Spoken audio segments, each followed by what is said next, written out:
folks, you're here for another edition of Musical Moments with the HBCU Collective, and I have my good friend with me, Dr. Kelvin Jones, director of the Tiger Band at LSU. Folks, welcome, Kelvin, man. Hey, what you got to tell folks about HBCU, man? You went to Jackson State University, and you marched in the famous Sonic Boom of the South, and now you're leading the Tiger Band at LSU. That is a drastic difference, but there are a lot of similarities. So tell us a little bit about, what you learned at your HBCU that you went to JSU and how you incorporate that experience into who you are now. Yeah, well, first, let me correct you, Dr. Earvin. I went to the Jackson State University. No. We can't forget, the adjectives are important, for all those out there here. But all jokes aside, yes, I went to the amazing Jackson State University. It totally shaped myself a lot of ways. I even tell some of our students here at LSU, I think HBCUs in particular, we do a great job of not only preparing people for subject content, but also life skills. Like I'll never forget Dow Taylor, he taught sight singing and ear training, and the class was like at 9 o'clock Tuesdays and Thursdays. If you showed up at 9:01, 9:02, don't think about 9:03, like you can't get into the room. Like the door is locked at 9 o'clock. Yeah. So what does that teach you? That teach you, you better get there ahead of time. Otherwise you're missing out on instruction. There was no, hey, Mr. Taylor, can I meet with you? I know I missed class. Can I meet with you afterwards on all the information I missed? It was, no, make sure you figure out how to get there ahead of time. Otherwise, that's on you. That ain't on me. Right. Or being there. And I know Dr. Earvin can relate to this. I'm a part of one of the oldest and coldest fraternities. I'm an alpha by nature. And there are things that was instilled from the HBCU's perspective on how do you handle yourself in a professional setting? How do you dress? What is the quorum? Certain etiquette policies that have definitely helped me matriculate in how to carry myself in any type of scenario. Because when I was at Jackson State, I was a trumpet section leader for numerous years. And even if the people all look like me of the same hue, Black and African-American is not monolithic. It's on a wide diaspora of things. You have people that are involved in different beliefs, different systems, different value systems at that. So how do you lead a group of people, even if it's maybe 30 to 50 people, all different backgrounds, all different experiences? How do you get them to be centralized and unified for one common goal? And for us, high musical standards, high marching standards, showmanship, entertainment, all those things, which have totally manifested to where I'm here today. Even when we have a football game, and LSU is a little unique because we play things on offense through every series. So first down's a tune, second down's a tune, third down's a tune.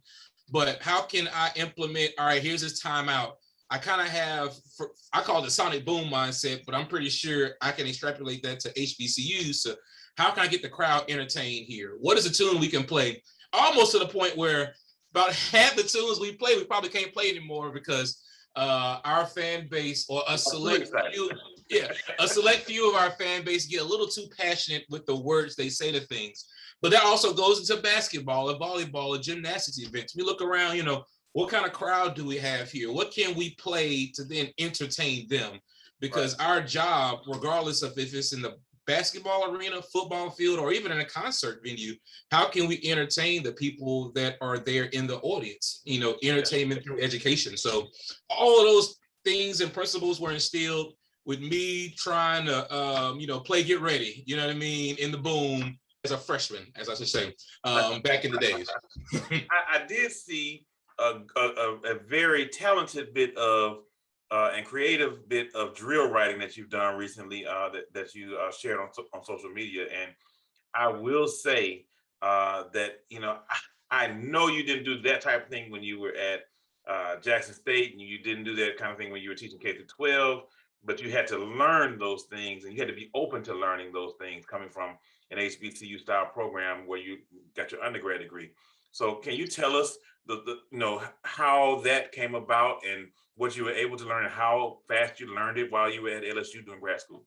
Yeah, no, that's a great question. And it stems from when I taught high school, because I was in an area it was a rural area that was largely diverse, but my focus was I didn't want students to leave my program and only set them up for success at a Jackson State, or I'm in Baton Rouge and I taught close to Baton Rouge, so the nearest HBCU here was Southern.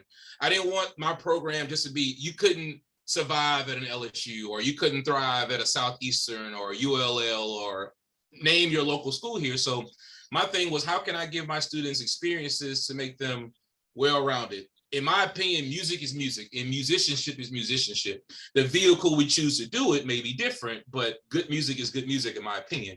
So I went to different workshops. I know Smith Walbridge had a Pieware session that I did some things there. And I also did some work with Tim Zachary at Prairie View to talk about, so I can get a better understanding of traditional style drills and how to make Pieware work for me. So it was taking those all type of experiences. And even when I taught high school, my band wasn't quote unquote strictly show or traditional. We would do curvilinears and we would do other kind of things just to give my students those exposure, those experiences, to where they want to go to any university, they at least can have a foundation for that. Now, fast forward that to LSU, where our pregame, which is something we do before the game starts, that's rooted in 8 to 5 traditional marching from the 40s and 50s and 60s. Halftime is more of a modern approach, course style, where it's not strictly 8 to 5, it may be a 6 to 5, 5 to 5, whatever it is to fit curvilinear forms. But it was those experiences when I taught high school and how I viewed my high school program that's able to make me write drill, or at least be comfortable writing different drills and manipulating different things. Like the show you're talking about was a patriotic show that we did. But even before that, it opens up with the fanfare from the Afro-American national anthem, Let Every Voice Sing, because there are people who have been fighting for our country from a social endeavor that then goes into Living in America, James Brown, you know, that's funk right there. That's my soul. And then that leads into the armed forces medley that my father served in the military.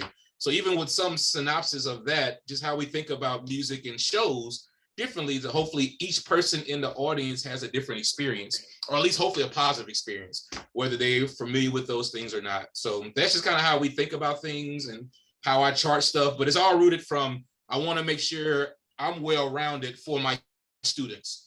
That helps me to do what I do now. Absolutely. Well, take up these last 10 to 15 seconds and give that inspirational word to those HBCU students who are currently in school, the directors, the alumni, and those who support HBCUs.